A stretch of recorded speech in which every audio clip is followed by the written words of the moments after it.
Welcome to McPlum, simple solutions served daily. In this video, I will explain how to change a VW Golf steering wheel. First, prioritize safety by disconnecting the car's battery. This crucial step prevents any accidental airbag deployment during the process. After disconnecting, wait at least 10 minutes for the system to fully discharge. Also, make sure your steering wheel is perfectly straight before you begin. Now, let's move on to removing the airbag module. You'll find small release holes on the back of the steering wheel. Using a small, flathead screwdriver, carefully insert it into these holes to release the retaining clips. Once the clips are disengaged, gently pull the airbag module forward and disconnect the electrical connectors. With the airbag safely out of the way, it's time to remove the steering wheel itself.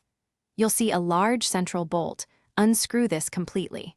Before pulling the wheel off, it's a good idea to mark its position relative to the steering column. This helps ensure proper alignment when installing the new wheel. Then, carefully pull the wheel straight off. To install your new steering wheel, align it carefully with the mark you made earlier.